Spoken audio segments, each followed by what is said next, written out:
हाँ जी, आज हम संत और संप्रदाय के बारे में पढ़ेंगे। तो पहले संत हैं अपने दादू दयाल जी। इनके बारे में कुछ 8-10 बातें याद रखना। जन्म अहमदाबाद में होता, बस इतना याद रखना। पालन पोषण लोधी राम ने किया था। इनके गुरु का नाम था ब्रह्मानंद वरदानंद बुड्ढानंद जी।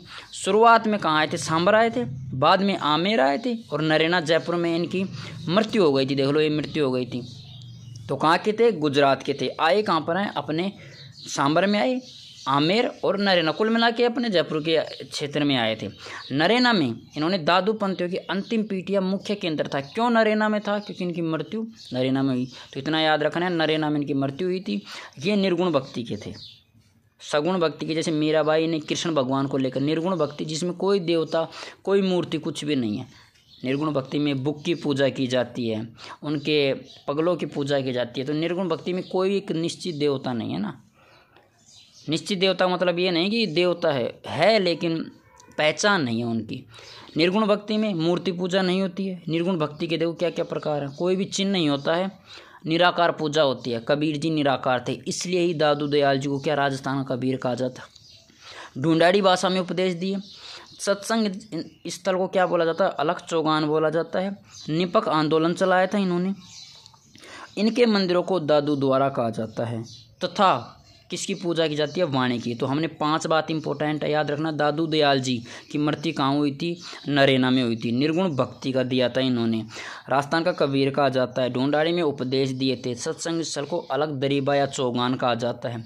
निपक आंदोलन चलाया था। मंदिरों को दादू द्वारा कहा जाता है। और इनकी वाणी नामक पुस्तक, मतलब पुस्तक है जैसे अपने भगवत गीता है, ऐसी इनकी एक पुस्तक है जिसमें इनकी वाणी को संग्रह किया गया है, उनकी पूजा की जाती है। तो 5 बातें हैं। कबीर राजस्थान का कबीर है, ढूंढाड़ी भाषा में उपदेश दिए, निपक आंदोलन चलाया था और नरेना में मृत्यु हुई। तो नरेना में मृत्यु हुई तो दादू पंथियों की अंतिम पीठ, मुख्य केंद्र कहाँ था इनका? नरेना में है। दादू दयाल जी के इतने बारे में। अब बात कर लेते हैं एक और। वहाँ पर 5 ही बात बताई थी मैंने, ज़्यादा नहीं थी। एक बात यह है कि अकबर से मुलाकात की थी। ये कई बार क्वेश्चन आया हुआ है। तो फतेहपुरी सीकरी में आमेर के राजा भगवान दास जी के साथ, क्योंकि आमेर में आए थे, तो आमेर के राजा भगवान दास जी के साथ इन्होंने अकबर से मुलाकात की थी। क्वेश्चन आया था कि ऐसा कौन सा संत था जिसने अकबर से मुलाकात की थी फतेहपुरी सीकरी में? तो दादू दयाल जी थे। ओके। एक इम्पोर्टेंट बात, ये शवों को ना तो जलाते हैं ना दफनाते हैं, पशु पक्षियों के लिए क्या भोजन के लिए खुला छोड़ देते हैं।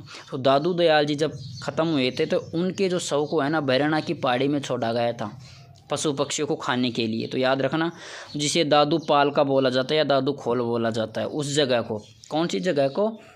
भैरना की पहाड़ी को। कहाँ है ये? जयपुर में है। ठीक है। तो यहाँ से 2 बात याद रखना कि अकबर से मुलाकात हुई थी, शव को ना तो जलाते हैं और ना ही दफनाते हैं, और दादू दयाल जी के शव को कहाँ पर रखा गया था? भैरना की पहाड़ी में। 3 बात। चौथी बात, 152 शिष्य थे जिसमें 52 ही प्रमुख रहे। ठीक है। इसके कारण दादू दयाल जी के जो शिष्य 52 प्रमुख थे, इसलिए 52 स्तंभ कहा जाता है। क्वेश्चन आ सकता है कि 52 स्तंभ किस संप्रदाय, वो किस संत से संबंधित है? तो दादू दयाल जी से संबंधित है। नरेना मुख्य केंद्र रहा, मैंने पहले बता चुका। क्यों नरेना क्या है? क्यों नरेना में आखिरी जो समय है ना नरेना में बिताया था। मृत्यु नरेना में हुई थी। और मेला एक ये इम्पोर्टेंट है, फागुन शुक्ल पंचमी को से एकादशी तक, फागुन की शुक्ल पंचमी से एकादशी तक इनका मेला लगता है। ये क्वेश्चन आया हुआ है दादू दयाल जी की शाखाएँ, जैसे ये 5 शाखाएँ हैं, इनमें से एक शाखा गायब कर देगा। ऐसे पूछ लेगा कि इनमें से कौन सी शाखा नहीं है, या ऐसे दे देगा 4 अन्य दे देगा, एक शाखा इनमें से दे देगा और पूछ लेगा इनमें से कौन सी शाखा है। तो याद रखना, खालसा है, विरक्त है, उत्तरादय है, खाकी है, नागा है। विरक्त जो मोहमाया से दूर हो जाते हैं, खालसा मुख्य केंद्र से के अधीन है। उत्तरादय हरियाणा के रतिया की तरफ जाने वाले लोग थे, जिनमें से बनवारी दास जी हरियाणा की तरफ चले गए, तो उन्हें उत्तरादय बोला जाता है। खाकी और नागा। एक इम्पोर्टेंट बात है, इनका एक मुख्य शिष्य था सुंदरदास जी। 2-3 शिष्य हैं, बता देता हूँ मैं, इनसे क्वेश्चन पूछता है। तो सुंदरदास जी किस शाखा से संबंधित थे? तो पहले याद रखना, नागा शाखा से संबंधित थे। सुंदरदास जी बीकानेर के, वैसे इनका वास्तविक नाम भीमराज है, बीकानेर के कल्याणमल के छोटे भाई थे। एक प्रकार से राजकुमार थे, लेकिन इन्होंने सब कुछ छोड़ दिया था बाद में, और दादू दयाल जी के साथ हो गए। तो प्रमुख शिष्य मतलब बता देता हूँ कि सुंदरदास जी पहले शिष्य थे। पहली चीज़, सुंदरदास जी पहले शिष्य रहे दादू दयाल जी के। वास्तविक नाम भीमराज। और ये याद रखो तो ना रखो, ये तो वैसे ही आपको बताने के लिए कि कौन से राजा, बीकानेर के राजकुमार थे, कल्याणमल के छोटे भाई थे, नागा शाखा के संस्थापक थे। 3 बात याद रखना, पहले शिष्य भीमराज नाम था और नागा शाखा का, ठीक है। नागा शाखा कौन होती थी आपको कुछ नहीं, इन्होंने नागा शाखा के संस्थापक मतलब इन्होंने नागा शाखा की शुरुआत की। खुद राजकुमार थे, तो राजकुमार पहले क्या हथियार रखते थे लड़ाई करने के लिए, और जहाँ पर रहते थे उसे छावनी बोला जाता था। इम्पोर्टेंट बात है, कुछ नहीं है इसमें, बस इतना याद रखना है कि नागा शाखा के संस्थापक थे। नागा शाखा की इसलिए बता रहा हूँ क्योंकि खुद राजकुमार थे, इसलिए हथियार रखते थे, छावनी बोलते थे। और मराठा आक्रमणों के समय अपने जयपुर की रक्षा की थी सवाई प्रताप सिंह का साथ देकर। इन्होंने, किसने, नागा साधुओं ने दिया था। तो आज भी जयपुर नागा साधुओं को इज्जत करता है क्योंकि उस समय जयपुर की रक्षा की थी मराठों से इन्होंने। तो सुंदरदास जी से संबंधित 3 ही बातें, इनका नाम भीमराज है, नागा शाखा के संस्थापक रहे हैं और पहले शिष्य थे। बस ये 3 बात याद रखना, ठीक है। और ये तो आप याद रख लो कि हथियारबंद मतलब खुद एक राजकुमार था एक, तो ये तो रखे गए हथियार तो पहले अपने यही रखते थे। दूसरा था रज्जब जी। रज्जब जी वही रज्जब जी हैं जो आजीवन दूल्हे की वेश में रहे थे। देखो ये रहा, आजीवन दूल्हे की वेश में रहे और सांगानेर के पठान थे। ये बीकानेर के राजकुमार थे, ये सांगानेर के पठान थे।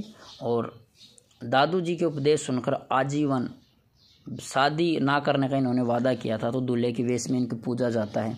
पढ़े लिखे थे तो इन्होंने 2-3 किताब लिख दी। एक में जैसे रज्जब वाणी लिखी है और एक सर्वंगी योगा पर है। ये 2 किताब याद रखना, क्वेश्चन आ सकता है कि रज्जब जी की कौन सी पुस्तक है, तो रज्जब वाणी और सर्वंगी है योगा पर।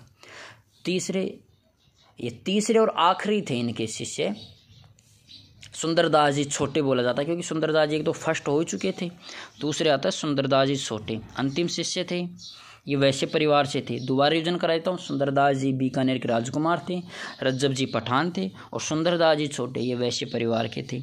इन्होंने 42 ग्रंथ लिखे, ये बहुत ज़्यादा पढ़े लिखे थे, जिसमें से ज्ञान सागर है, सुंदर सागर है और भी हैं। तो 42 ग्रंथ या किताबें लिखी थी, ठीक है।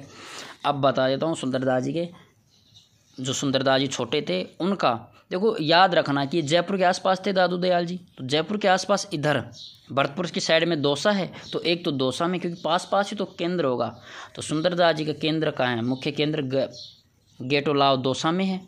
और जयपुर के ऊपर की तरफ झुंझुनू सीकर है, तो सीकर फतेहपुर सीकरी में मुख्य केंद्र है। एक है बालिन जी, इनकी किताब है ओरिलो, तो बालिन जी की बुक का याद रखना ओरिलो। और रज्जब जी की एक तो रज्जब वाणी है और सर्वंगी है। और याद रख गरीबदास जी, कबीर का नाम आ गया गरीबदास जी, ये दादू दयाल जी के बेटे थे, मुख्य उत्तराधिकारी बने थे दादू दयाल जी के ख़त्म होने के बाद। और एक है मिस्किन दास जी, ये भी दादू दयाल जी के बेटे ही थे और ये मुख्य संत हुए बाद में। तो याद रख लें, पूछ सकता है कि गरीबदास जी दादू दयाल जी के बेटे थे, ये उत्तराधिकारी बने थे और मुख्य संत कौन बने थे, मिस्किन दास जी। एक है बखना जी और एक माधोदास जी, तो ये याद रख लेना। यहाँ से कुछ क्वेश्चन नहीं बनेगा, एक इनके बारे में पूछ सकता है दादू दयाल जी के बेटे के बारे में। एक बात ये, एक क्वेश्चन ये पूछेगा कि आजीवन दूल्हे के वेश में किसको पूजा जाता है, रज्जब जी को। रज्जब जी की पुस्तक के बारे में पूछ सकता है। सुंदरदास जी के बारे में पूछ सकता है। नागा शाखा के संस्थापक कौन थे, तो सुंदरदास जी एक क्वेश्चन आ सकता है। इधर देखे बात करें तो दादू दयाल जी के बारे में ये क्वेश्चन आ सकता है क्योंकि शाखाओं के बारे में पूछ लेगा, 52 स्तंभ के बारे में पूछ लेगा। एक मेला पूछेगा जरूर कि फागुन शुक्ल पंचमी से एकादशी तक बैराना की पहाड़ी में इनके शव को रखा गया था, अकबर से मुलाकात की थी। इधर से और 2 सवाल पूछ सकता है, क्या क्या पूछ सकता है कि अंतिम समय या दादू दयाल जी की अंतिम पीठ नरेना में है, निर्गुण भक्ति का संदेश दिया था, निपक आंदोलन चलाया था, ढूंढाड़ी भाषा में उपदेश दिया था, राजस्थान का कबीर कहा जाता है। ये अपने दादू दयाल जी के बारे में था। तो आज के लिए इतना ही।